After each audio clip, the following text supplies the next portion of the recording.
Bueno, que como comentaba en la clase pasada, vamos a quedar un ejercicio pendiente de los que estaban propuestos para hacer y después vamos a ver algunos ejercicios de parciales de los temas que ya vimos. A ustedes todavía les queda el teórico del jueves, donde van a ver la unidad 4. Pues bueno, ya podemos adelantar bastante viendo algunos ejemplos, ¿no?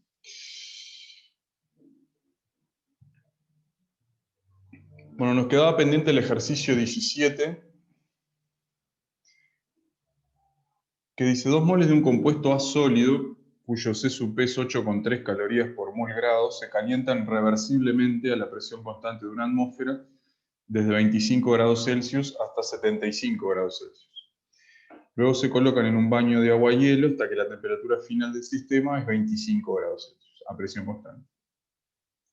Y nos pide calcular el delta S del universo para el proceso indicado, ¿no? Y nos dan como dato para ese compuesto A la temperatura de fusión normal, que son 48 grados, el delta H de fusión, 7 kilocalorías por mol, y el C sub P de A líquido, que son 7 calorías por mol grado, ¿no?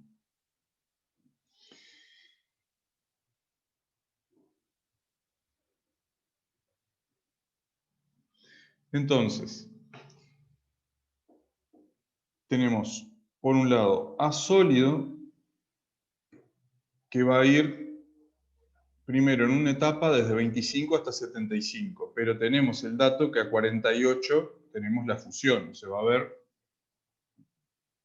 Yo siempre les comentaba que tienen que fijarse los intervalos de temperatura, ¿ah? Para evitar, o sea, que cuando ustedes planteen el delta H total, o el delta U, en el caso de que estén trabajando en un recipiente rígido, no les falte ningún término, ¿ah? Porque ustedes ahora van a tener que ir desde 25 hasta 48, ¿ah? Calentándolo como sólido, después van a fundirlo, eso va a tener asociado un delta H, y después van a tener que ir desde 48 hasta 75 calentándolo como líquido, ¿ah?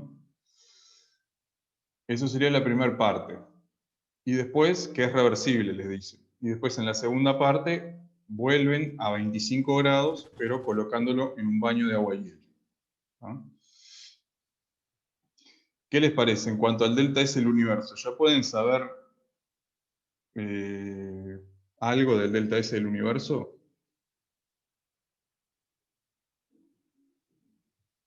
¿Va a ser cero? ¿Va a ser positivo?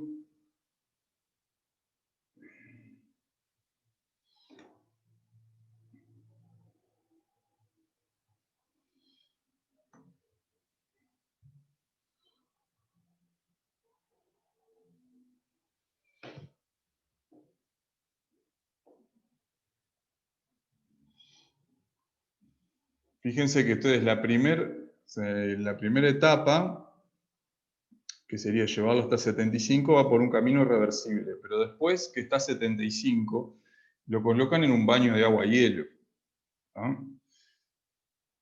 Eso no va a ser reversible, ¿no? ¿Se acuerdan? Para que sea reversible, ese camino, esa trayectoria tenía que ser a través de sucesivos estados de equilibrio, en donde yo variaba en forma infinitesimal las propiedades de ese sistema, o sea, la temperatura o la presión.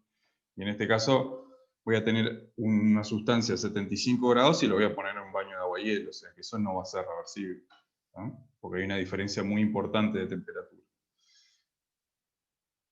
Así que alcanza con que una de las etapas sea irreversible para que todo el proceso sea irreversible, ¿sí? O sea que el delta S del universo me va a dar positivo. Ahora, ¿cómo lo calculo? Bueno, el delta S del universo, recordamos que va a ser igual al delta S del sistema más el delta S del ambiente, ¿sí? ¿Qué me pueden decir de alguno de esos delta S? Ya dijimos que el delta S del universo va a ser positivo. ¿Del delta S del sistema o el delta S del ambiente? ¿Qué dato conocen.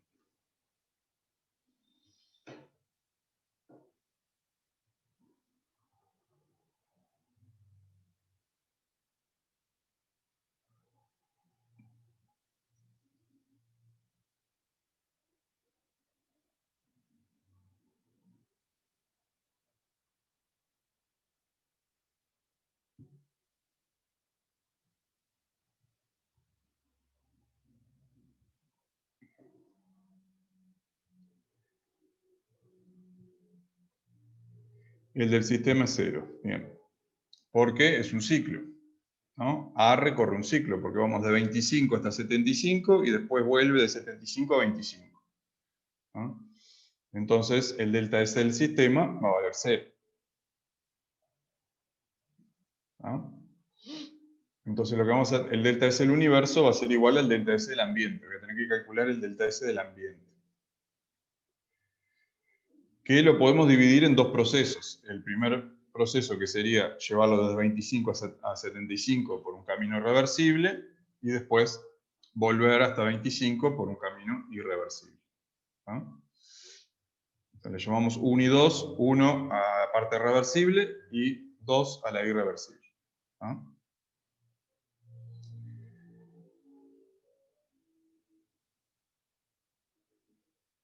Bueno, vamos a calcular entonces el primer delta S, el de la parte reversible.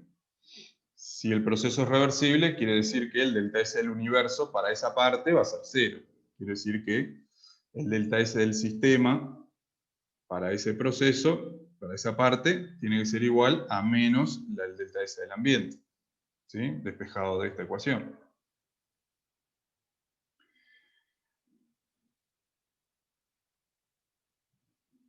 ¿Cuál va a ser esa parte reversible del proceso? Bueno, lo que les comentaba, tienen que ir dividiendo, ¿no?, esa parte en diferentes procesos que ocurren dentro de esa parte reversible. O sea, primero llevan desde 25 grados hasta 48, ¿no? Eso va a tener un delta H asociado, después van a tener la fusión y después lo llevan hasta la temperatura final como líquido, ¿no?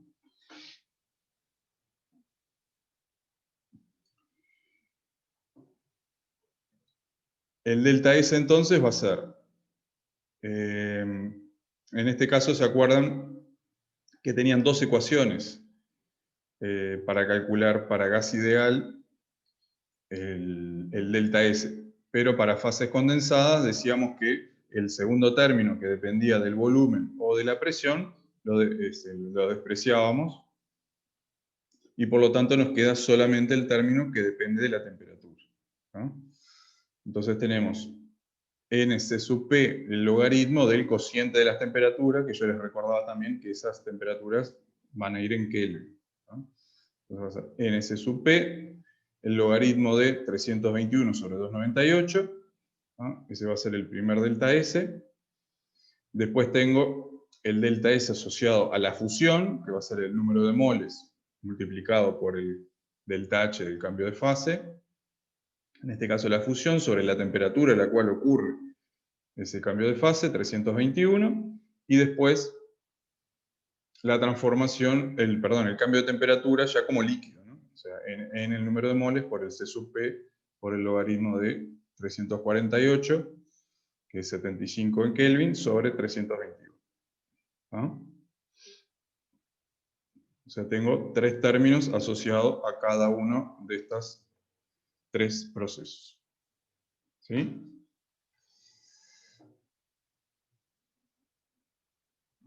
Bueno, ahí sustituyendo por los datos que me da el ejercicio, tenía 2 moles, el C sub P de sólido, tengo 321 sobre 298, el delta H de fusión, y bueno, el C sub P del líquido me da 45,98 calorías Kelvin, ¿no?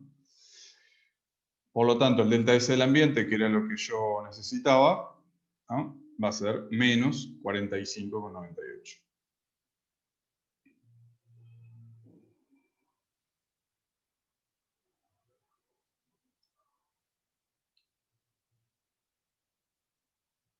Ahora tengo la parte irreversible. Como estoy trabajando a presión opuesta constante,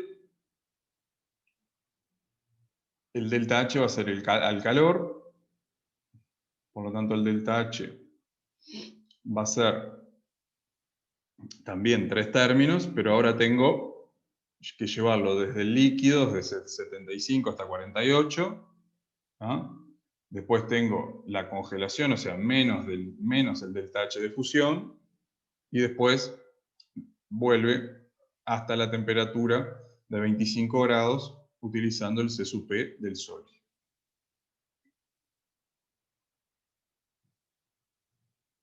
Bueno, sustituyendo por los datos que me dan, llego a que el calor liberado por el sistema es menos 14.760. Yo lo tengo sumergido, o sea, lo que me dicen es que lo sumerjo en agua y hielo hasta 25 grados. ¿No? Quiere decir que entonces el calor intercambiado con el ambiente, ¿no?, va a ser 14.760, porque tengo que el sistema libera 14.760, quiere decir que el ambiente absorbe esas calorías, ¿no?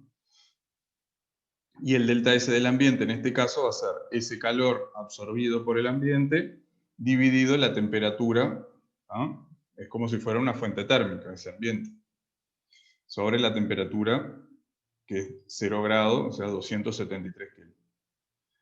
Y eso me da 54,07 calorías Kelvin, que sumado al delta S del ambiente de la primera parte, me da 8,09 calorías Kelvin positivo, ¿no?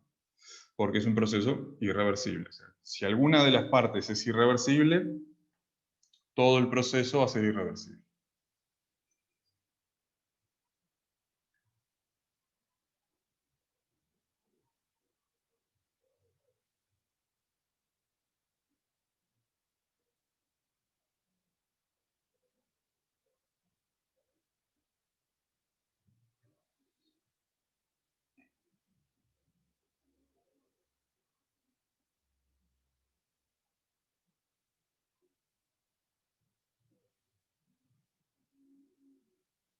¿Alguna pregunta?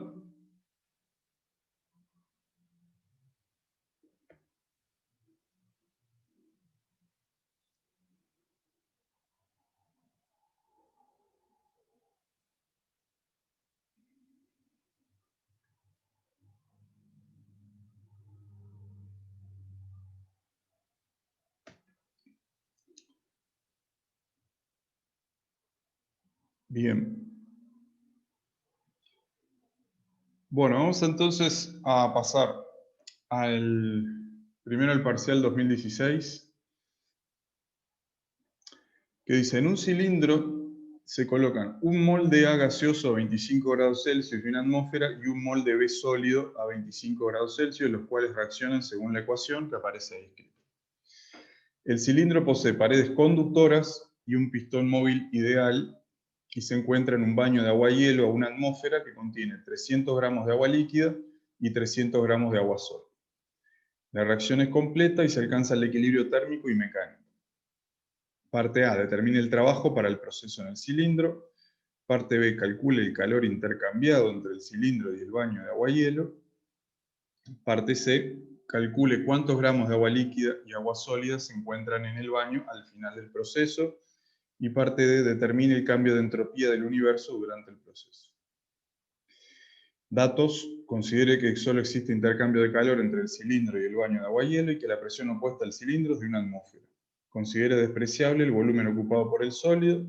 Considere que los gases son ideales y nos dan el delta H de fusión del hielo a 0 grado, el delta H de la reacción química y los datos de C sub P y de la entropía molar para A, B y C. ¿No? Entonces, primero tenemos que ver, o sea, los datos que me da el ejercicio. O sea, voy a efectuar una reacción química. Yo parto de los reactivos a 25 grados, que son A y B.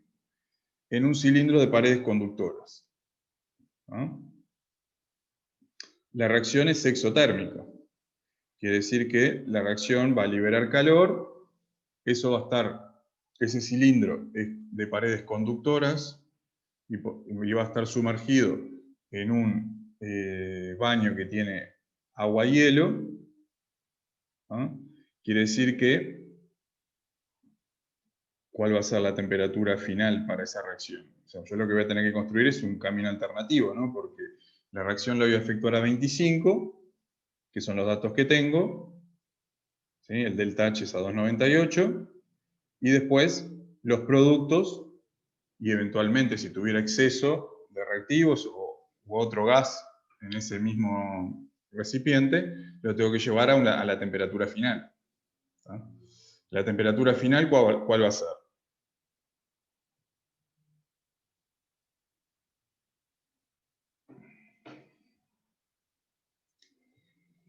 Cero. Bien.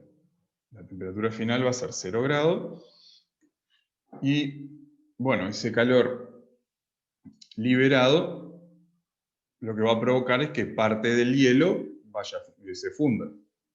¿Sí? Y bueno, después lo que me pide es el trabajo, ese calor intercambiado entre el cilindro y el baño de agua y hielo, cuántos gramos se encuentran al final del proceso, si parto de 300 gramos de líquido y sólido, y bueno, después la entropía del universo. ¿No?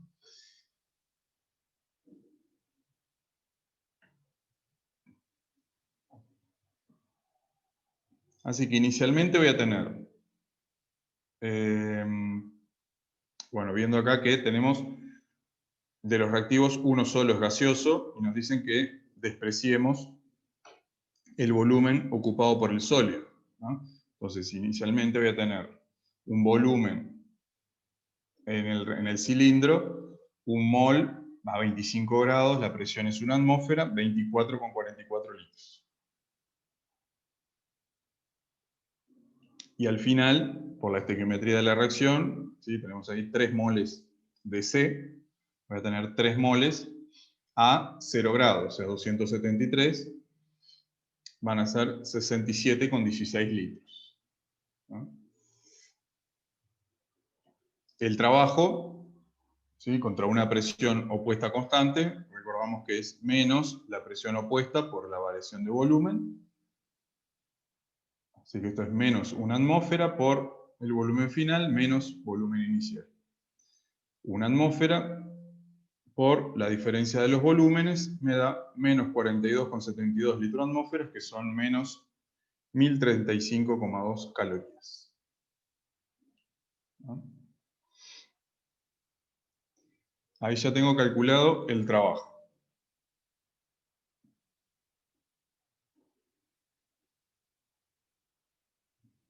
Ahora voy a calcular el calor intercambiado.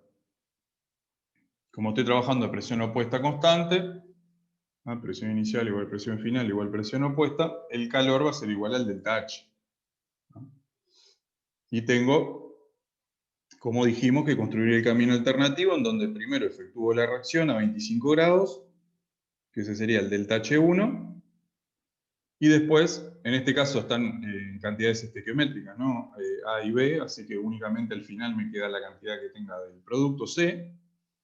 Ese producto C lo llevo hasta 0 grados, que es la temperatura final, con un delta H2 asociado. ¿No?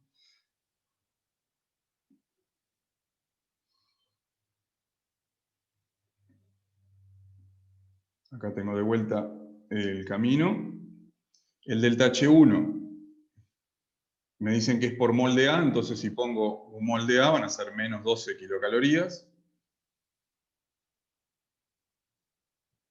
Y el delta H2 NC sub P por delta T. ¿Sí?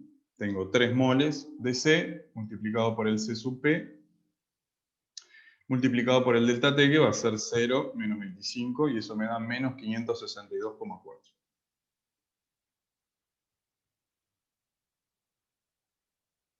El delta H total, acá acuérdense de revisar bien las unidades, porque los delta H estaban kilocalorías, ¿Ah? Que a veces o no ponen las unidades y después las quieren poner únicamente al final y suman. ¿Ah? Y esto está en kilocalorías y, y los del TH, estos de cambios de temperatura, generalmente les dan en calorías. ¿Ah? Entonces el delta H total, sumando esos dos delta H, les da menos 12.562 calorías. ¿Ah?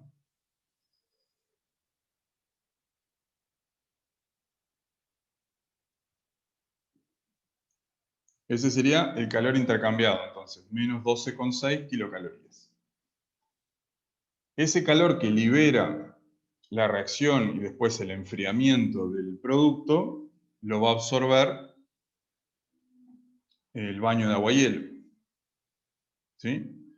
Entonces, esa cantidad de calor, 12,6 kilocalorías, se van a utilizar en fundir parte de ese hielo. ¿Ah? Y bueno, tengo ahí entonces la masa de hielo que funde multiplicado por el delta H de fusión. Y eso va a ser igual. Bueno, acá está bastante redondeado los números, podrían haber utilizado el dato este de 12.562. ¿No? 12.600 calorías, masa de hielo que funde va a ser 157,5 gramos. Entonces al final, o sea, tenían 300 y 300 de cada uno, al final voy a tener 142,5 gramos de agua sólida y 457,5 gramos de agua líquida. ¿Cómo llegabas ahí a esa masa? O sea, ¿cómo lo calculabas a partir del calor? ¿De la masa de hielo? Sí. Porque vos tenés que el calor que libera la reacción y el enfriamiento del producto son 12,6 kilocalorías. Entonces, esa cantidad de calor es la que vos utilizás para fundir el hielo. Entonces, ese calor va a ser igual al delta H de fusión por la masa de hielo. Y despejás la masa de acá. Ah, ¿y lo haces en calorías o en kilocalorías para que te quede bien en gramos? El delta H de fusión estaba en gramos. A ver. Sí. Ay, me fui demasiado. Estaba en 80 calorías por gramo. Así que ahí te va a dar por Ahí en va, gramos. bien, bien. Gracias.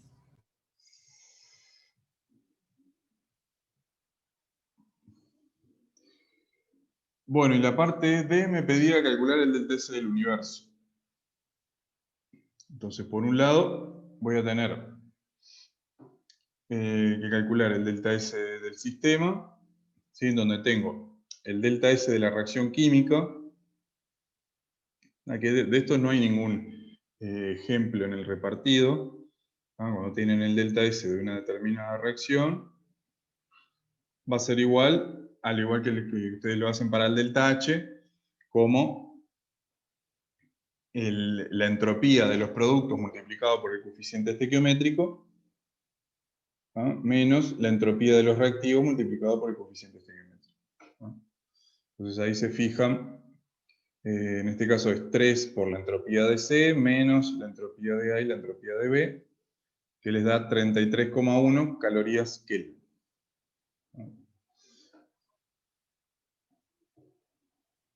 Después tienen asociado el delta S del cambio de temperatura de C. Que como están trabajando a presión constante, el segundo término, si utilizan el que depende de la presión, se les cancela y me queda solamente el término que depende de la temperatura, que va a ser igual a 3 por 7,5 por el logaritmo de 273 sobre 298. Y eso le da menos 1,97 calorías. El delta S del sistema entonces les da 31,1 calorías que.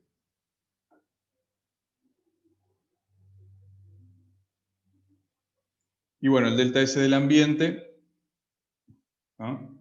Esa mezcla de agua y hielo es como si fuera una fuente térmica. es una fuente térmica, entonces va a ser igual al calor del ambiente, que es menos el calor del sistema, ¿no? O sea, porque lo que libera el sistema lo absorbe el ambiente, dividido la temperatura en la cual se encuentra ese ambiente, ¿no? Entonces son lo que ustedes habían llegado previamente del calor liberado por la reacción y el enfriamiento del producto, ¿no? 12.562, que era negativo, ¿no? Visto desde el sistema, pero para el ambiente son 12.562 calorías que absorbe, dividido la temperatura, ¿no?, de la fuente, que es 0 grados, o sea, 273 Kelvin, y eso me da 46,01 calorías Kelvin. Y bueno, el delta S del universo es la suma de las dos, que me da 77,11 calorías por Kelvin.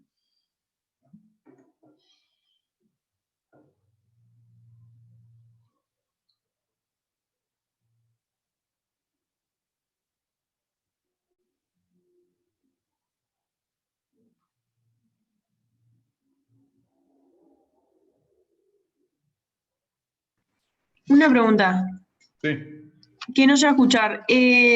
Cuando hiciste la entropía 2, el delta S2, ¿te quedó solo ese término porque la presión es constante? ¿O por qué?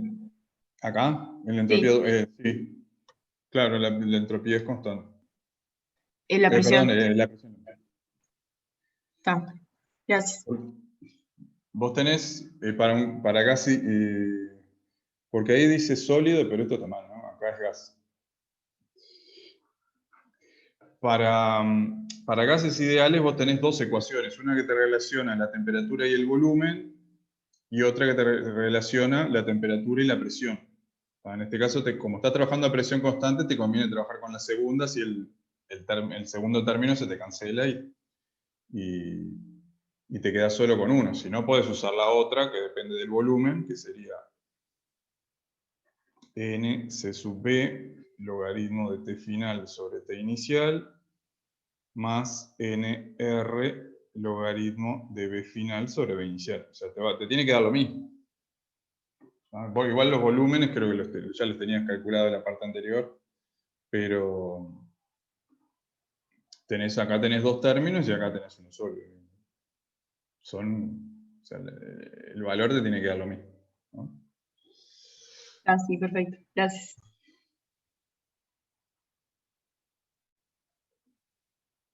Bueno, ¿alguna otra duda de este ejercicio?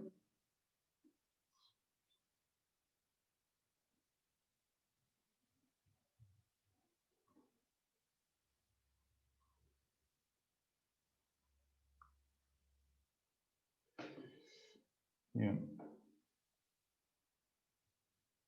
Bueno, pasamos al del 2012. Dice, se colocan 100 gramos de acetona en un recipiente de paredes aislantes y fondo conductor A, de capacidad calorífica despreciable, previamente evacuado, producto de un pistón libre y sin rozamiento, también aislante. El recipiente A se coloca dentro de otro recipiente B, aislado térmicamente del exterior, y que contiene 100 kilos de agua. Inicialmente todo el sistema se encuentra a 25 grados y una atmósfera. Parte A. Se introduce una resistencia eléctrica en el agua del recipiente B y mediante pasaje de una corriente se incrementa la temperatura hasta 85 grados. Determine el calor recibido por el recipiente que contiene la acetona, que lo llamamos A, y el trabajo realizado. Parte B. Luego de la operación realizada en A, se retira la resistencia eléctrica del baño B, se agregan 5 kilos de hielo a menos 10 grados Celsius y se espera que se alcance el equilibrio térmico. En esas condiciones se observa que la acetona permanece en estado gaseoso. Determine la temperatura final alcanzada. Parte C. Calcule la variación de entropía que experimenta la acetona en las partes A y B. Y D. Con los cálculos obtenidos en C, podría concluir sobre la irreversibilidad del proceso de la parte B. Justifique su respuesta.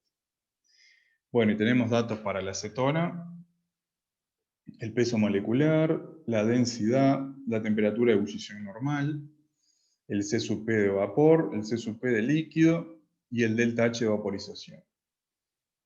¿Ah? Y para el agua, la temperatura de fusión, el C sub P, del agua líquida, del agua hielo y el delta H de fusión. ¿No? Entonces, lo primero es, después de leer la letra, tratar de entender cuál es la situación. O sea, yo lo que tengo es, en un recipiente, ¿no?, que dice de paredes aislantes, o sea que estas serían las paredes aislantes de A, y fondo conductor, o sea que va a haber intercambio de calor, ¿no? Si tengo una parte que ya es conductora, ya voy a tener intercambio de calor, ¿sí?, entre el recipiente A y el recipiente B, ¿sí?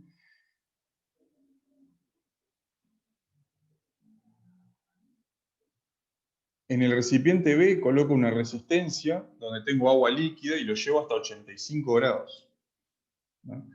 Quiere decir que en esa parte A, el recipiente A también va a llegar a 85 grados.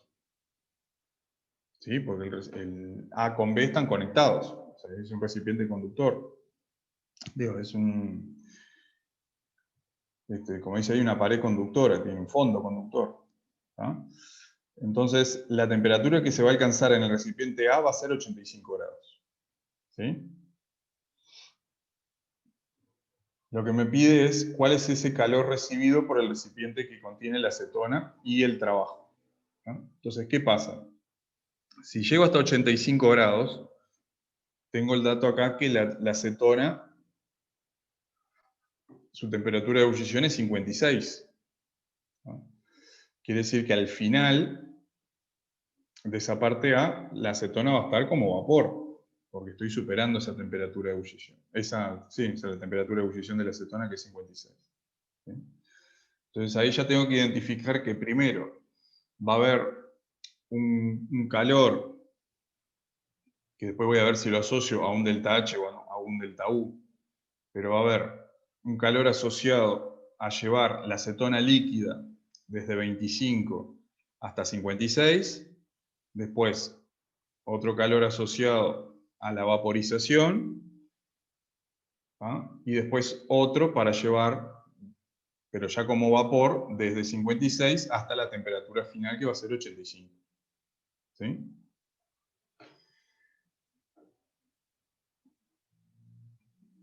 Entonces, vamos a empezar con la parte A, el calor y el trabajo realizado.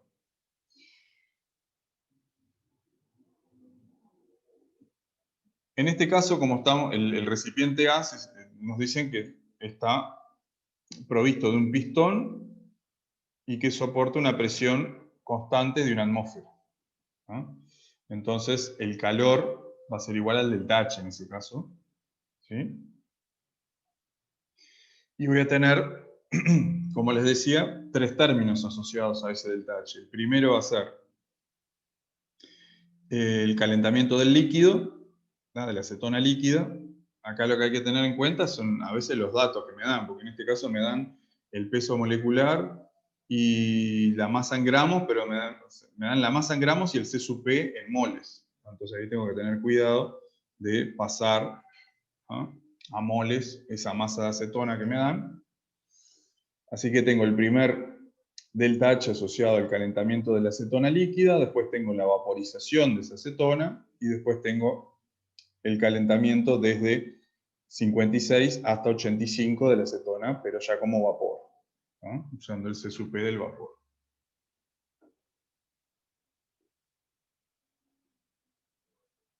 Bueno, sustituyendo, acá saqué de factor común los moles, o sea, 100 sobre 58, me quedó el C sub P del líquido por el cambio de temperatura, ¿no? Acá también tengan cuidado del valor del delta H que me daban, estaba en kilojoules. Y el tercer delta H asociado al calentamiento de la acetona a vapor, ¿no? Ese delta H va a ser igual al calor y va a ser entonces 65.257 joules, ¿no? Ese calor fue absorbido por la acetona.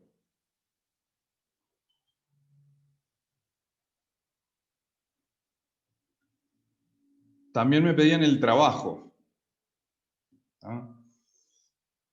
Generalmente cuando tengo fase condensada y fase gaseosa, uno en la cuenta va a poder despreciar el volumen ocupado por la fase condensada. En la mayoría de los ejercicios se los dice. En este caso en particular no se los decía y les daba el dato de la densidad de la acetona. Entonces ahí podían sacar cuál es el volumen que tenían como líquido y bueno, después como vapor suponían comportamiento ideal. ¿No?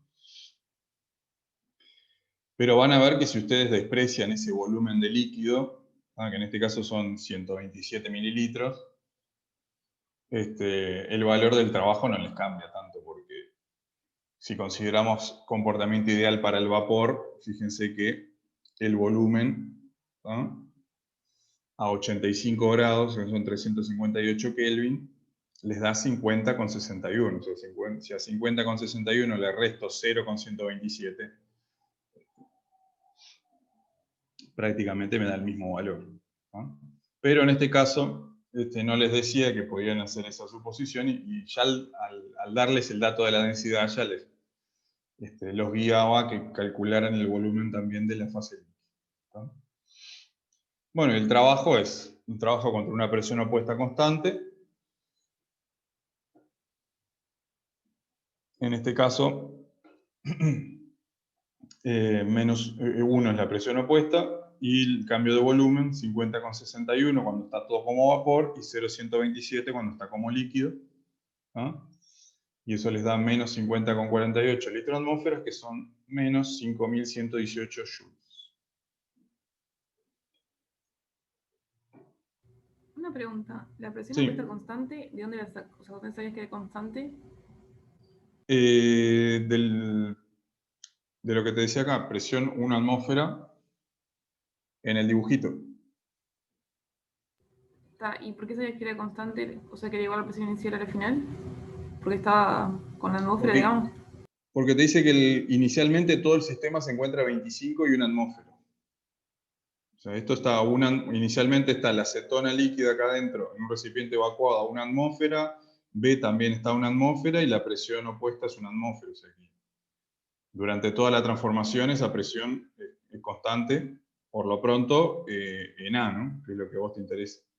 En B solo hay una fase condensada, así que no te importaría, pero en B, que se está dando ese trabajo, la presión opuesta que soporta el pistón es siempre la misma, es 1 atmósfera. O sea, vos estás haciendo un trabajo sobre una presión opuesta constante.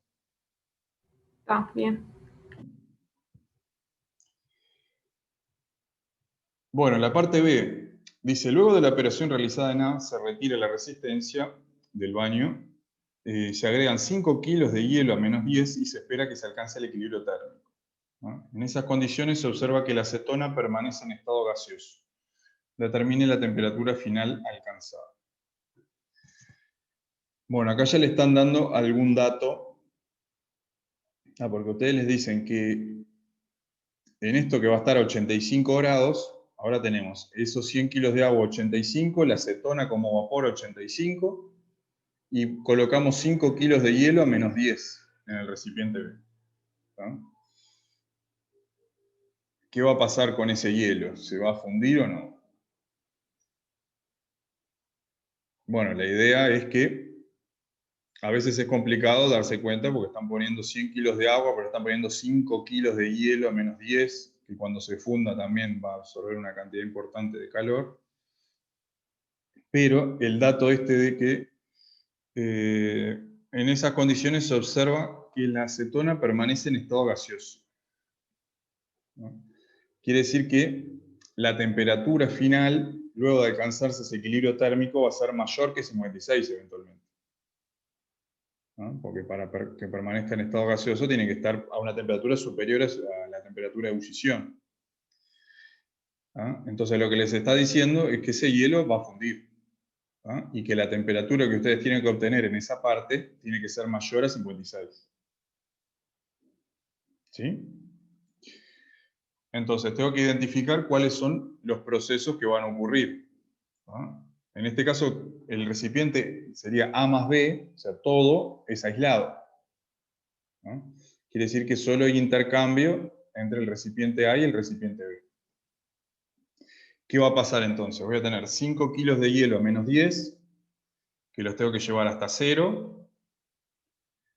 ¿Ah? Después van a fundir, y después los voy a llevar hasta una temperatura final, que no conozco, que es lo que me piden. El agua líquida, que está a 85, la voy a llevar hasta esa misma temperatura final, y la acetona, que está a 85, también a esa misma temperatura final. ¿Ah?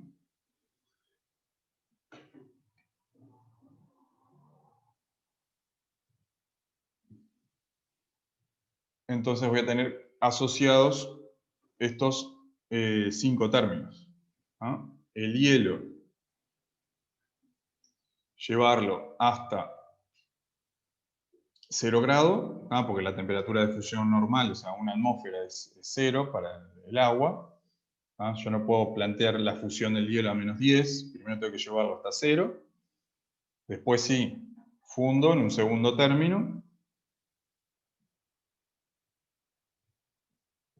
Después, esa masa, bueno, que acá figura como hielo, pero para que no se confunda con la masa de agua que ya estaba en el recipiente, ¿no? Pero esa masa que ya está como agua, por eso aparece el C sub P del agua, lo llevo hasta la temperatura final. El agua líquida, los 100 kilos de agua líquida, van a también llegar a esa misma temperatura final, y el delta H de la acetona también, asociado a ese enfriamiento. Y todo eso lo igualo a 0 porque el sistema es aislado. O sea, el recipiente A más B es aislado, quiere decir que el calor total va a ser 0. ¿Okay?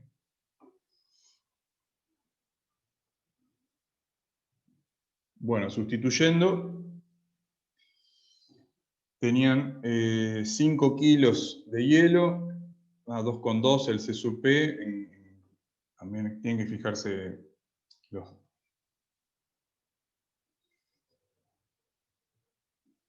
No entiendo por qué tenés que sumarle el delta H. No entiendo por qué tenés que sumarle el delta H de la acetona. Porque el recipiente A y B están en contacto, porque el fondo es conductor. O sea que la temperatura va a ser la misma de A y de B al final. Entonces, si vos colocas hielo en el recipiente B, estás enfriando lo que está en B y lo que está en A. O sea, todo va a llegar a la misma temperatura. Entonces, el hielo se va a fundir, va a llevar hasta una cierta temperatura, y el agua que estaba en el recipiente B se va a enfriar, y la acetona también se va a enfriar. O sea, todo va a alcanzar la misma temperatura final.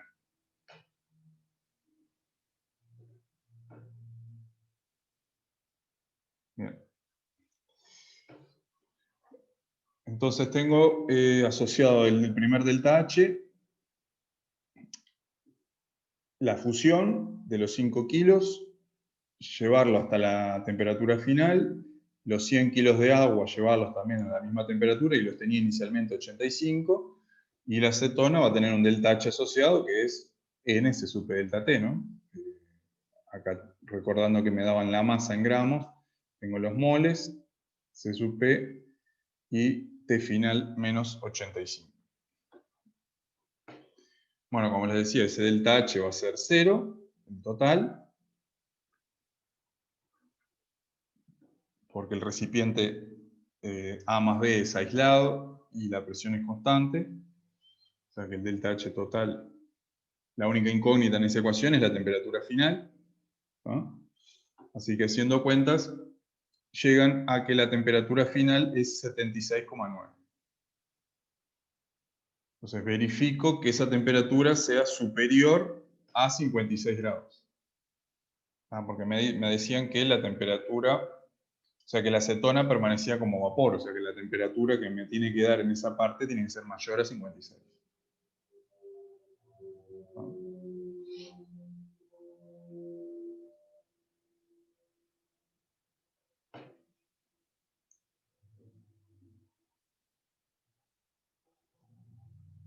¿Alguna duda hasta acá? Sí. ¿Cómo Dale. sabes que todos los kilos de hielo que le pones van a fundir y que no va a quedar tipo algún equilibrio en donde haya, aunque llegue a la temperatura que vos querés, o es imposible que quede en esa temperatura mayor a 56 y funda todo el hielo? Tipo, ¿por qué partís de la base que ya sabes que el hielo se va a fundir todo y no va a quedar nada de hielo? Porque la temperatura, te dicen que va a ser superior a 56. Digo, no podés tener hielo a temperatura mayor a cero, ¿no? A una atmósfera. Ah, está, claro, claro. Bien. Ahí vos ya sabés que todo ese hielo funde, o sea que llega hasta cero y que después funde y después toda esa agua líquida llega hasta una temperatura superior a 56 que no sabés cuánto es. Entonces planteás una T final que no conoces. Ah, sí, perfecto. ¿No? Gracias. Bueno, parte C y D están relacionadas, así que las puse juntas porque me pide primero la variación de entropía que experimenta la acetona en las partes A y B. Y en la D, si con esos cálculos, o sea, si conociendo el delta S para la acetona, puedo concluir sobre la irreversibilidad del proceso de la parte B, ¿no? Que sería cuando agrego el hielo en el recipiente B. Ahí justifique su respuesta. Bueno, el cambio de entropía para la acetona en la parte A, tengo nuevamente los tres términos, ¿no? Primero, la variación de entropía asociada al calentamiento de la acetona líquida. ¿Ah? Después tengo el cambio de entropía asociado a la vaporización. Y tengo después el cambio de entropía asociado a ya como vapor, ¿no? Como acetona a vapor. El calentamiento, pero como acetona a vapor.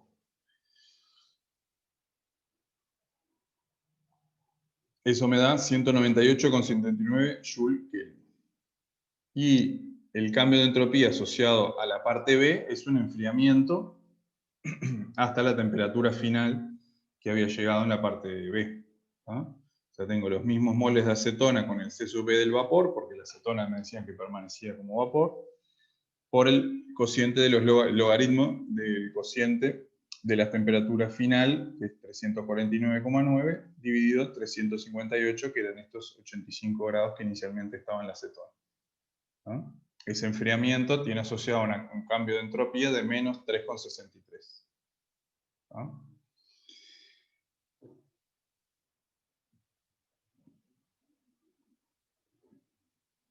Ahora, en la parte D me dicen si puedo concluir, conociendo estos datos, o sea, cómo varió la entropía de la acetona, si puedo concluir respecto a la irreversibilidad de lo que pasaba en la parte B.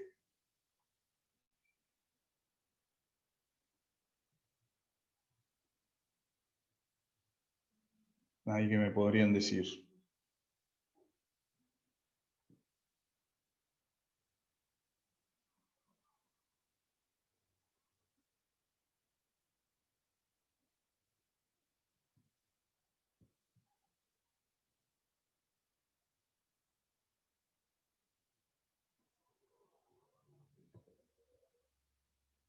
O sea, con solo conocer qué es lo que pasa con la acetona no me alcanza, ¿no? Porque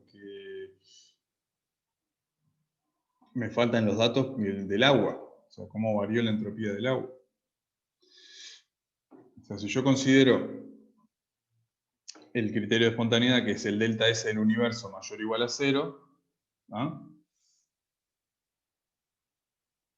Si yo me puedo considerar que el recipiente A más B es aislado, lo puedo considerar como todo mi universo, entonces me puedo considerar que el recipiente A es mi sistema y B es el ambiente. ¿Ah? Recordando lo que veíamos en la clase pasada, no alcanza solamente con saber qué es lo que pasa con el sistema en cuanto a la variación de entropía, sino que necesito también saber qué es lo que pasa con el ambiente. O sea, tendría que haber calculado el cambio de entropía en el recipiente B para sumárselo a lo de A y juntos ver, o sea, sumados, ver si esa variación de entropía del universo me da 0 o me da positivo, ¿no? Entonces, bueno, la respuesta viene por ese lado. O sea, no podría concluir sobre la irreversibilidad del proceso, ya que debería calcular la variación de entropía para el recipiente B, ¿no?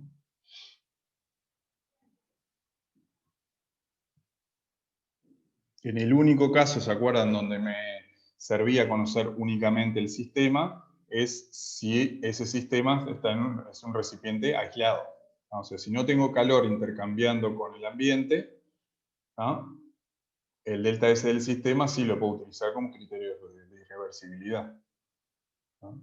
Pero si está en contacto con el ambiente, hay intercambio de calor con el ambiente, como en este caso se consideraba A sistema y B el ambiente, ¿no?, no me alcanza solamente con conocer qué es lo que pasa con el cambio de entropía de mi sistema. Tengo que saber también qué pasa con el cambio en el ambiente, ¿no?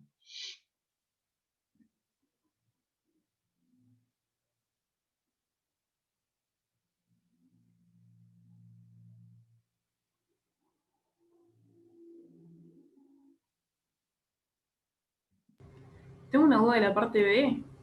De la parte B. Sí. Bueno. Sí. Ahí en la ecuación, cuando pusiste el delta H de acetona, ¿por qué no lo multiplicaste por la masa de acetona?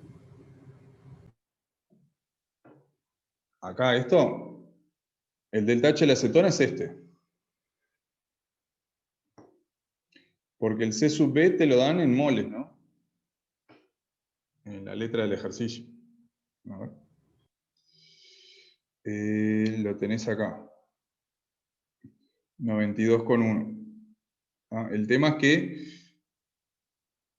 está todo en kilojoules, entonces el C sub B está puesto en kilojoules también. O sea, este C sub B está en kilojoules. Acá están los moles de acetona, porque vos te dan la masa en gramos, pero el C sub B está por mol. El C sub B, Bien. entonces tenés que ver esa parte, de ver en qué unidades te lo dan, ¿no? Acá estaba todo planteado como estos C sub P están en kilojoules y el delta H también estaba en kilojoules por kilo, está todo planteado en kilojoules, entonces el delta H este también se planteó con el C sub P en kilojoules, ¿no?, para que esté todo en las mismas unidades. Está bien. Entonces, en la ecuación de arriba está todo teórico, digamos. Sí. Cuando pones delta H de acetona y lo multiplicas por... No, acá está planteado en forma general un delta H asociado al cambio de temperatura de la acetona, que es este cambio, o sea, N se sub P delta T. Dale, genial, sí.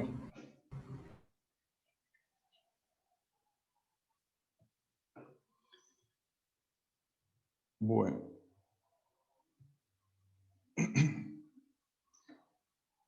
Vamos a pasar al 2013. Dice, un recipiente de paredes aislantes está dividido en dos compartimientos por una lámina rígida y conductora y tiene en la parte superior un pistón ideal sin peso, sin rozamiento y aislante, sobre el que se ejerce una presión constante de una atmósfera. En el compartimiento superior A hay inicialmente 0,02 moles de monóxido de carbono y 0,01 moles de oxígeno a 100 grados y una atmósfera. Y en el inferior, que le llamamos B, 0,45 moles de nitrógeno. Inicialmente hay equilibrio entre los dos compartimientos del recipiente. Ver figura. Mediante una chispa se provocó la combustión completa del monóxido de carbono.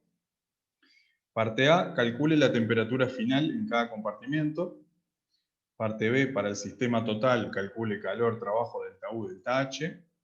Parte C, ¿qué puede decir sobre el signo del delta S del universo? Justifique todas sus respuestas y nos dan el delta H de combustión, el monóxido a 25 grados, el C sub P del nitrógeno gas, del monóxido, del oxígeno y del dióxido de carbono. Nos dice que suponga que todos los gases siguen las ecuaciones del gas ideal, que el aporte energético de la chispa es despreciable, bueno, y haga las suposiciones que considere necesarias. Bueno, entonces, como les digo, en todos los ejercicios, después de leer la letra vamos a ver, analizar qué es lo que está pasando en este dibujo, ¿no?, en el proceso en sí. En A, primero, todo esto es aislado, ¿no? Porque me dicen que el recipiente de paredes aislantes y el pistón también es aislante. Me dicen que está separando, acá se divide en dos, mediante una lámina rígida y conductora. En A hay una reacción química, ¿no? La combustión del monóxido de carbono, y en B tengo un gas. ¿No? Tengo nitrógeno, ¿sí? Que considero que es gas ideal. Bueno, todos los gases son ideales. Y me piden la temperatura final en cada compartimiento. ¿No? Que esto ya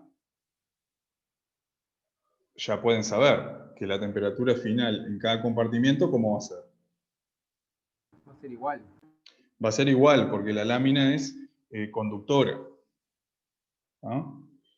Entonces ya ahí tiene como una trampita, porque pide la temperatura final en cada compartimiento, pero ustedes ya tienen que concluir que esa temperatura va a ser la misma porque la lámina es conductora. ¿No? Entonces acá lo que tienen que ver es que el calor total intercambiado, o sea, si yo me tomo el sistema como A más B, el calor intercambiado con el exterior va a ser 0, ¿no? Porque todo el recipiente es aislado. ¿Sí? Entonces, el calor de A más el calor de B va a ser 0. Ahora, ¿a qué voy a igualar el calor en A y a qué voy a igualar el calor en B? Y eso sí es importante. ¿No? Porque el calor en A, o sea, A está con un pistón contra una presión constante de una atmósfera. Entonces, el calor de A lo voy a igualar al delta H. ¿No? Pero en B es un compartimento rígido, porque esta lámina me dice que es rígido. Quiere decir que el calor de B lo voy a tener que igualar al delta U. ¿Sí? Entonces, el delta H de A más el delta U de B me tiene que dar 0. ¿Sí? Y después lo otro que tengo que fijarme es, cuando tengo una reacción, por ejemplo, es a qué temperatura inicialmente están los reactivos, porque en este caso me dan que los reactivos están a 100 grados, pero los datos que me dan del delta H de combustión es a 25. ¿No? Entonces yo me voy a tener que construir un camino alternativo en donde primero los reactivos desde 100 los lleve hasta 25 y después se efectúe la reacción. ¿No? Bueno, todo eso es lo que vamos a ver ahora. ¿No? Bueno, la reacción de combustión, digo, el monóxido tienen que igualarla, y no les daba, en este caso no les daba la reacción. Les decía que el monóxido de la combustión, en este caso es sencilla porque no aparece el agua. ¿No? Monóxido más un medio de oxígeno les da dióxido de carbono. Se fijan ahí que también, cuando les dan una reacción, que si hay cantidades estequiométricas de reactivo o si tienen un exceso que después van a tener que calentar o enfriar, como vimos en algunos de los ejercicios. ¿No? Acá ponían justamente el doble de monóxido que de oxígeno. ¿No? Entonces, al final, en ese recipiente A solo voy a tener dióxido de carbono. ¿Sí? Bueno, el recipiente total, como decíamos, es aislado, así que la suma de los dos calores me tiene que dar 0. La lámina es conductora, así que la temperatura final en ambos compartimientos tiene que ser igual. El compartimento A dijimos que está provisto de un pistón con una presión opuesta que es constante. Entonces, lo que voy a igualar es el delta H. Yo voy a obtener un delta H para ese compartimento A. Inicialmente, como vimos que los reactivos están a 100 grados, tengo que primero llevarlos a 25, ¿va? Con un delta H1 asociado, el delta H2, que es el de la reacción, ¿va? Y el delta H3, que es llevarlo hasta la temperatura final. ¿Va? La suma de esos tres delta H va a ser ese delta HA. ¿Sí? Ese delta HA me va a quedar en función de la temperatura final, que no conozco. O sea, el delta H1 sí lo voy a poder calcular y el 2 también, pero el delta H3 ¿no? Me va a quedar en función de la temperatura final.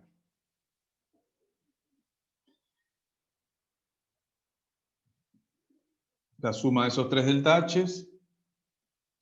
El delta H1 voy a tener que entonces llevar el monóxido y el oxígeno desde 100 hasta 25, NS sub P delta T, con los valores que me dan de C sub P, eso tiene asociado menos 15,6 calorías.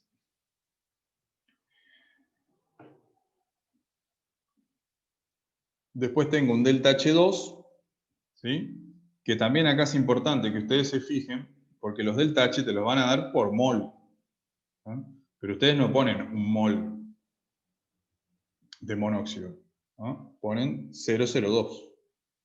¿Sí? Entonces ahí tienen que multiplicar, ¿no? El delta H que les dan por mol, multiplicado por efectivamente cuántos moles ponen de reactivo. Y también, siempre recordando que esos delta H van a estar generalmente en kilocalorías o en kilojoules, porque son mucho más grandes, y tienen que revisar bien las unidades. Entonces acá les da menos 1356,6 calorías. Y el delta H3 es llevar el dióxido de carbono, que es el único que al final me queda en el recipiente A, porque están colocadas en cantidades estequiométricas el monóxido y el oxígeno, llego a un delta H3 que es 0,16 TF menos 4. Sumando los 3 delta H, llego a que el delta HA me queda de esta forma, en función de la T final.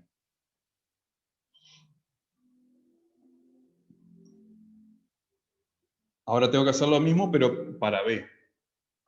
Pero, como les decía, en B es un recipiente rígido, entonces el calor lo tengo que igualar al delta U. ¿Sí? Recipiente que tenga un pistón, lo que ocurre dentro, si hay un calor intercambiado, ese calor va a ser igual al delta H. Si es un recipiente rígido, el calor lo tengo que igualar al delta U. Bueno, eso va a ser directamente un cambio de temperatura asociado al nitrógeno que tengo en el recipiente B, 0,45 moles. Acá, fíjense que estoy usando NC sub P delta T y el dato que me da el ejercicio es C sub P. Así que tengo que calcular el C sub P como C sub P menos R. Y llevo el intervalo de temperatura T final menos 100, que es lo que se encontraba inicialmente el nitrógeno. 2,21 TF menos 221,1. Bueno, pero para el sistema en su conjunto, como todo el recipiente, o sea, A más B es aislado, la suma de los calores me tiene que dar 0. ¿Sí? Entonces sumo ese delta HA más el delta U de B y despejo la temperatura que me da 674 Celsius, ¿no? Que son 947 Kelvin.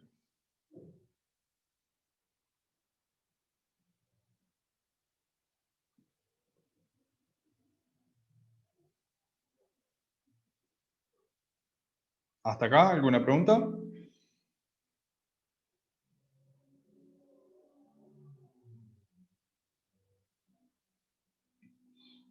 Bien.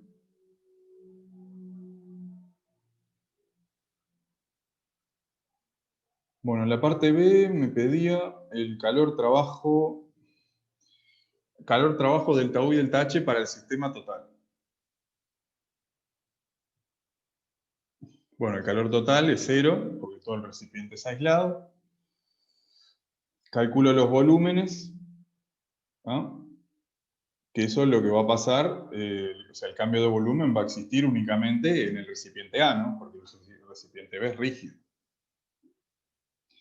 Entonces inicialmente tenía 0,02 moles de monóxido y 0,01 de oxígeno. A 100 grados va a tener asociados ese volumen de 0,92 litros. Y al final voy a tener 0,02, que es lo que me quedaba de dióxido de carbono, a 947 Kelvin, ¿no? La presión opuesta a una atmósfera, 1,55 litros. Así que el trabajo,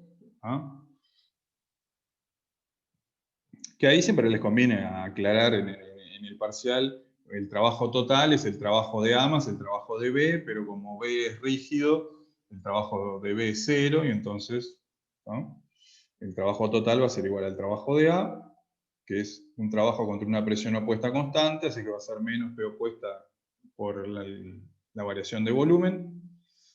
Les da menos 1 por 1,55, menos 0,92, ¿no?, que eso va a estar en litro atmósfera, ya está pasado acá a calorías, que les da menos 15,3 calorías.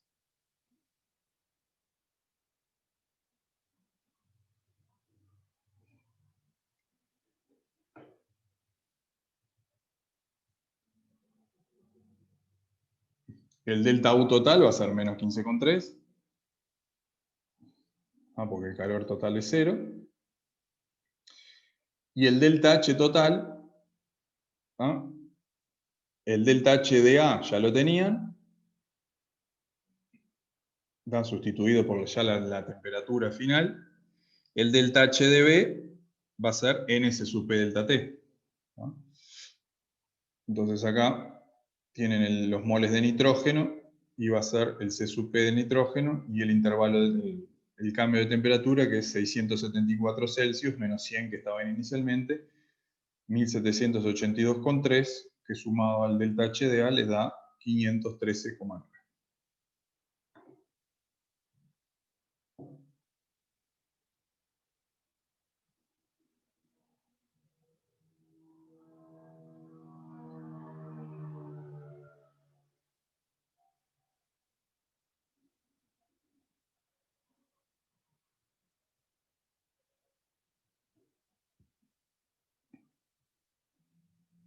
Bueno, después les decía que comentaran algo del delta S. Vamos a ver. ¿Qué puede decir sobre el signo del delta S en el universo? Bueno.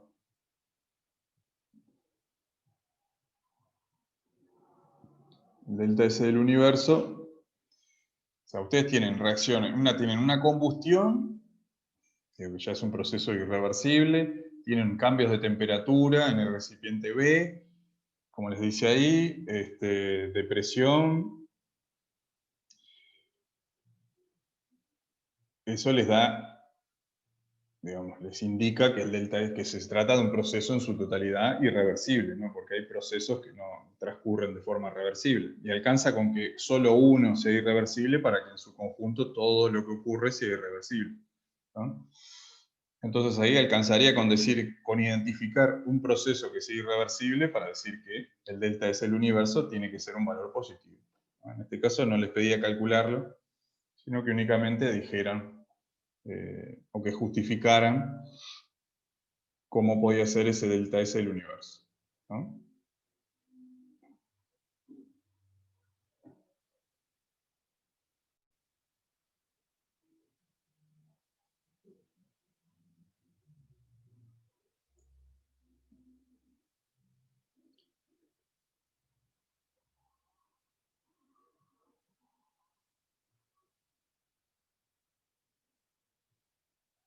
¿Dudas de este ejercicio de parcial?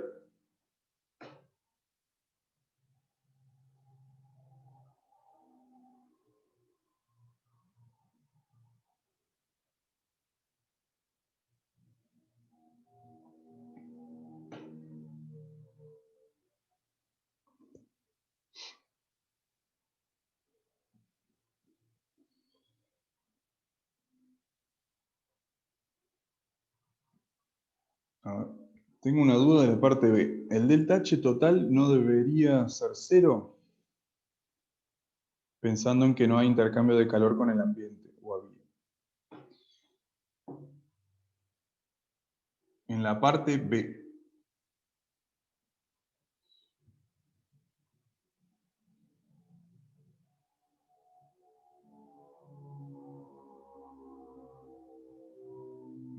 Porque vos tenés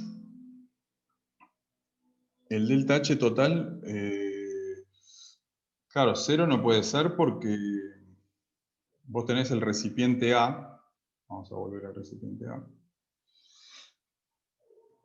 O ver el diagramita nomás. El delta H de A no va a ser 0 porque vos tenés contacto con el compartimento B.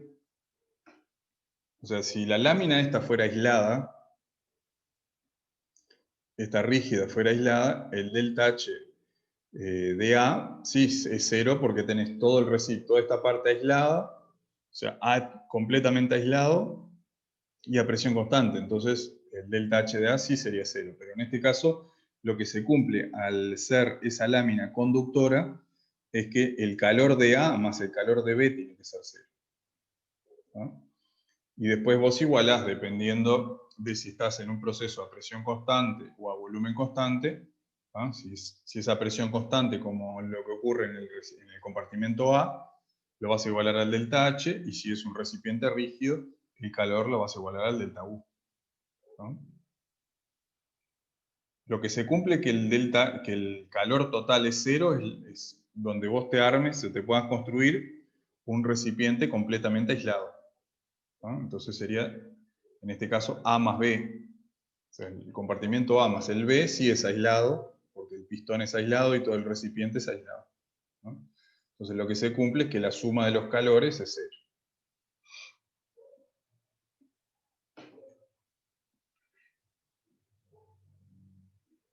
Bien.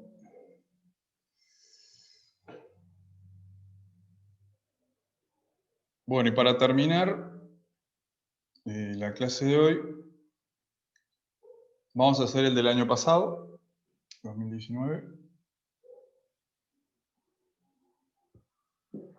Que dice, se tiene 1 litro de una disolución acuosa de ácido clorhídrico 0,65 mol por litro y se neutraliza mediante agregado de soda, hidróxido de sodio, sólido a una atmósfera y 298 kelvin.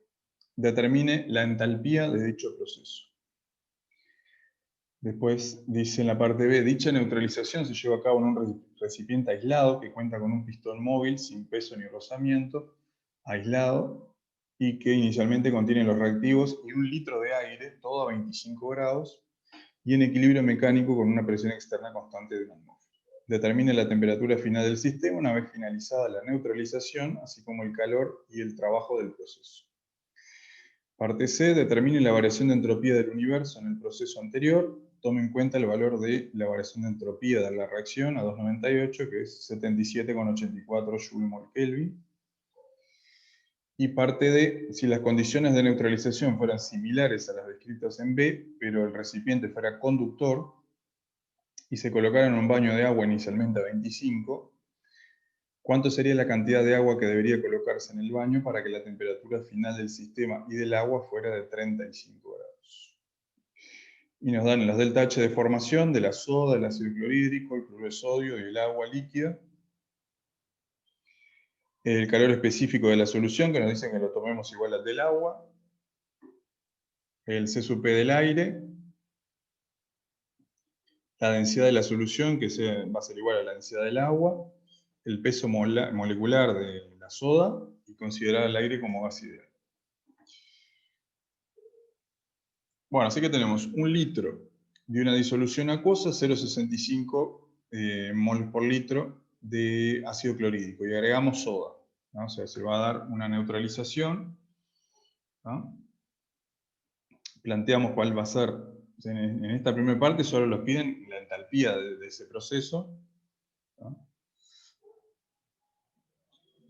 Estamos a 25 grados, o sea, 298 kelvin y una atmósfera, y nos dan los delta H a 298, la parte A es únicamente plantear cuál es la reacción de neutralización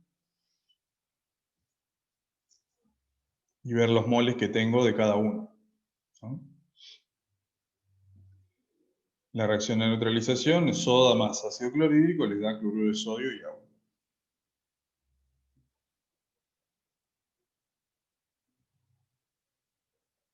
El delta H de la reacción, entonces, ahí pueden calcular el delta H molar y después multiplicar por el número de moles que tienen, como quieran. Tienen acá los delta H de formación.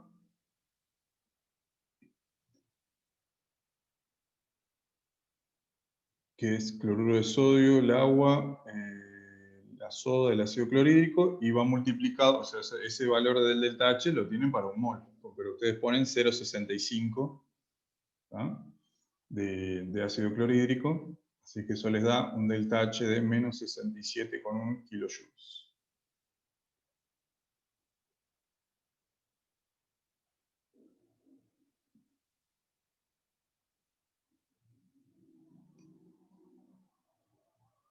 Bueno, en la parte B, nuevamente tenemos un recipiente aislado, entonces, y también estamos a presión constante, así que en este caso el delta H va a ser igual al calor, y como el recipiente es aislado, el calor va a ser igual a 0, o sea que el delta H total es igual a 0, y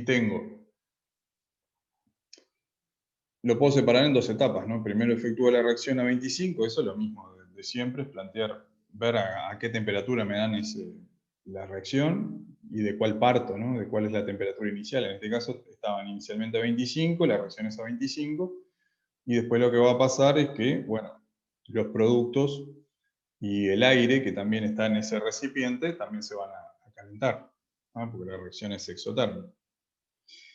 Entonces tengo el delta H de la reacción, que ya calculé, y después tengo la solución que me queda y el aire, ¿no? Que van a ir desde 25 grados hasta una temperatura final, ¿no? Que no conozco.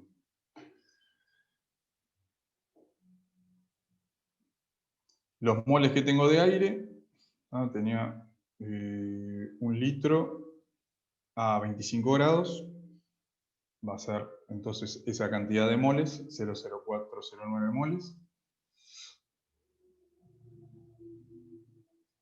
Entonces el delta H total va a ser igual al delta H asociado a la reacción, que ya habíamos llegado que era menos 67,1 kilojoules.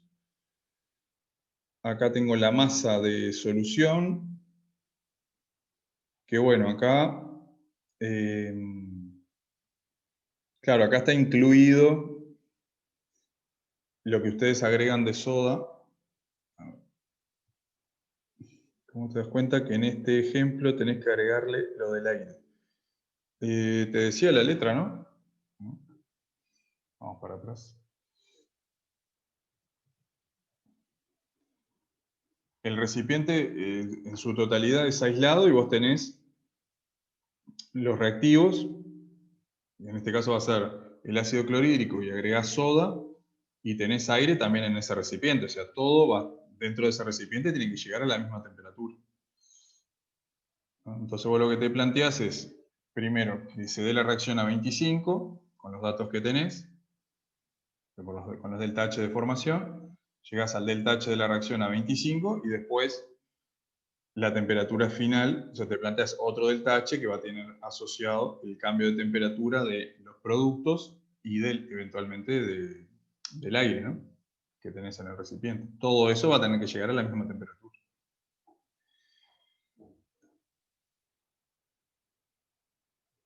Bien. No, lo que estaba viendo es que ese 1026 que aparece ahí, porque ustedes tienen 1 litro de solución, y como les dice ahí, la densidad es 1 gramo por 1000 litros, o sea, serían 1000 gramos. Pero después ustedes agregan soda, ¿no? Y bueno, esos 0,65 moles deben ser multiplicados por 40 de esos 26 gramos que aparecen más de solución, ¿no? Que aparecían acá en la resolución. Esto es 1026 acá, es la masa de solución, porque ustedes tenían 1000 gramos de agua, pero después agregaban algo de soda, ¿no? O sea, 1000 gramos de la solución inicial que considerábamos con el mismo calor específico, que es este 4,18, ¿no? Pero hay que tener cuidado también acá en las unidades, ¿no? Esto está en kilojoule, esto me lo daban, ¿no? Tengo que pasarlo también a kilojoule, 4,18 por eso a la menos 3.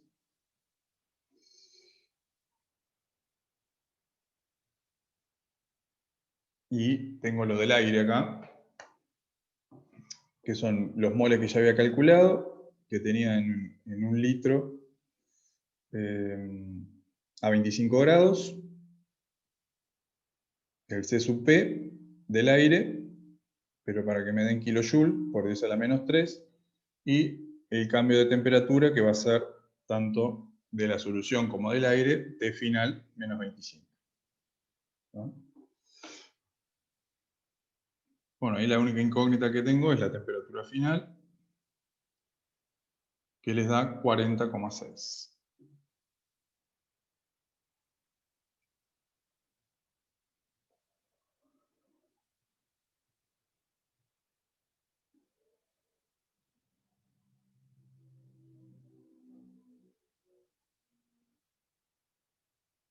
Bueno, la parte del trabajo, tengo un cambio de temperatura. Inicialmente, el aire tenía 1 litro, ¿no? Un volumen de 1 litro, y al final, los moles de aire, voy a llegar con la temperatura final de 40,6, o sea, va a ser 40,6 más 273, 1,05 litros. ¿No? Así que el trabajo va a ser entonces, les da un valor muy chiquito, de menos 5,07 joules. ¿No? Inicialmente tenía 1 litro de aire, y ahora cambia la temperatura, porque está a 40,6, voy a tener otro volumen, ¿no? Un poquito mayor, y bueno, el trabajo de expansión también valor muy chiquito.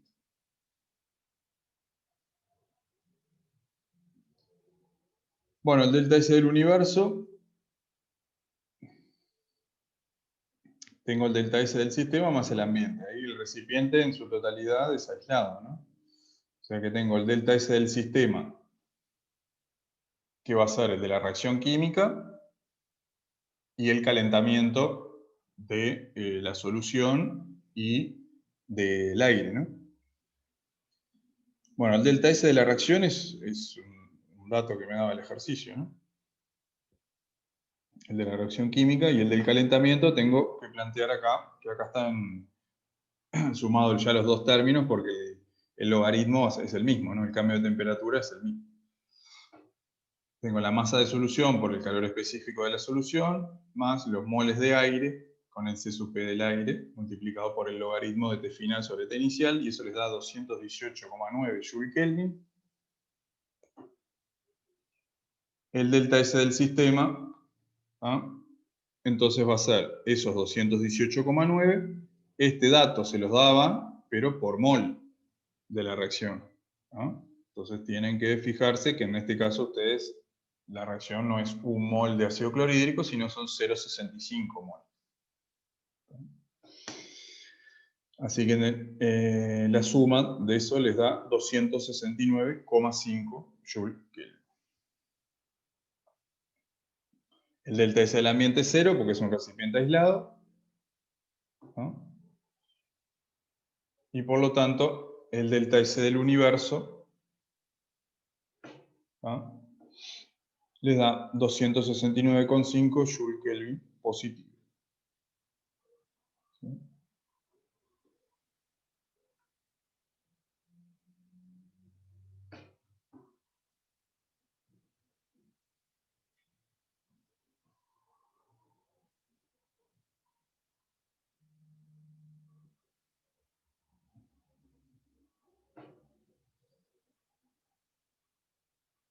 Bueno, y la última parte era, en lugar de poner el recipiente aislado, se ponía el recipiente conductor y colocábamos en un baño de agua que estaba inicialmente a 25. ¿Cuál va a ser la cantidad de agua que debería colocarse en ese baño para que la temperatura final, o sea, total, ¿no?, del sistema y del agua fuera de 35?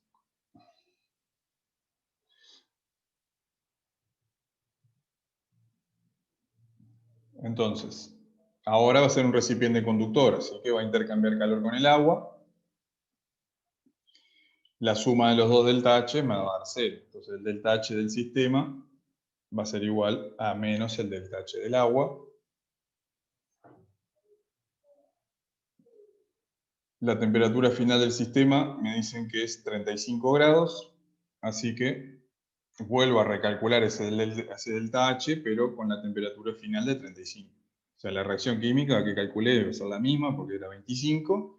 Lo único que ahora la solución y el aire lo llevo desde 25 hasta 35. ¿No? Y eso tiene asociado un delta H de menos 24,2 kilojoules. Quiere decir que el agua va a absorber, digamos, esos 24,2 kilojoules. ¿Sí?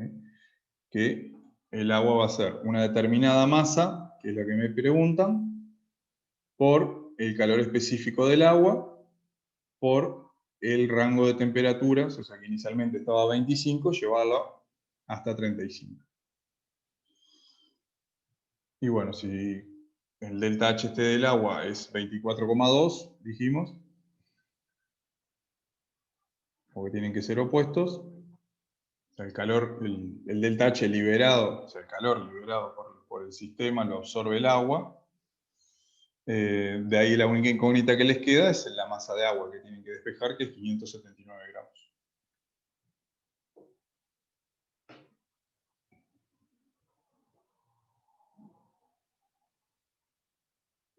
¿No?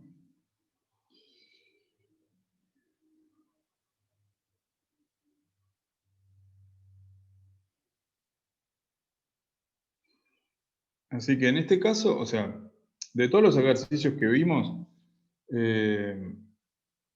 son unas cuantas cosas que tienen que tener en cuenta, ¿no? Cuando uno va leyendo la letra, identificar si el sistema es aislado, si es conductor, como en ese caso de que tenía una lámina que era conductora, o sea que la temperatura final era la misma.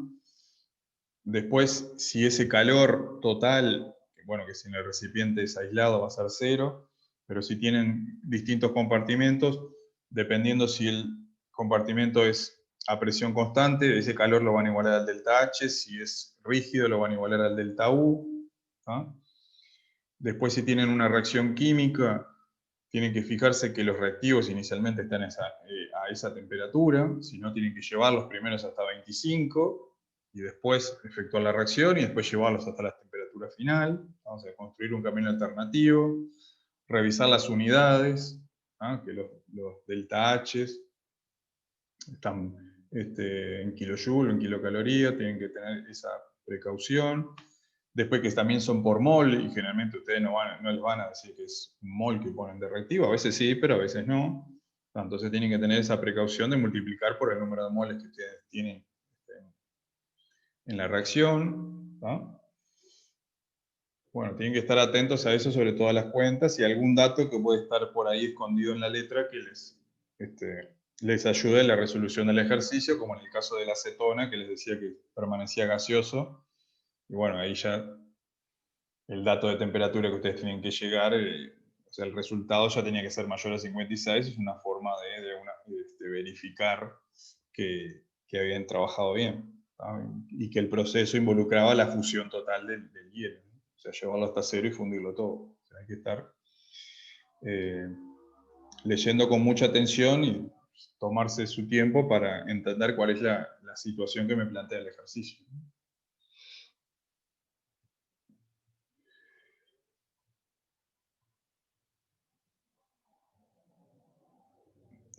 A ver, una pregunta. Me entrevera un concepto de la parte C. Cuando que el delta S es mayor que 0 y a su vez es espontáneo, es lo mismo que decir que es irreversible. ¿El delta S te referís al del universo? Sí, son conceptos que se toman como que si es irreversible va a ser espontáneo. A veces aparece como un criterio de irreversibilidad o de espontaneidad, como que el proceso va a ocurrir, ¿no? En algunas resoluciones desaparece como proceso irreversible y en otros como proceso espontáneo, pero es lo mismo. Digo, si uno entra a la formalidad de las definiciones, no tienen por qué coincidir, pero en los ejercicios van a ver que le llaman, a veces le llama irreversible y a veces le llama espontáneo, así que eso no va a haber problema.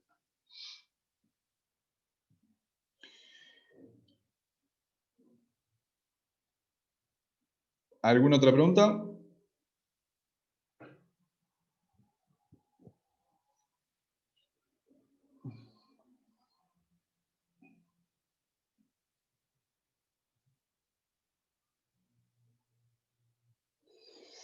Bueno, iríamos dejando por acá entonces. Bueno, el jueves ustedes van a tener la unidad 4 con Jorge y el viernes vamos a ver los ejercicios de esa unidad. ¿No? Bueno. Bueno, entonces nos vemos el viernes. Que pasen bien.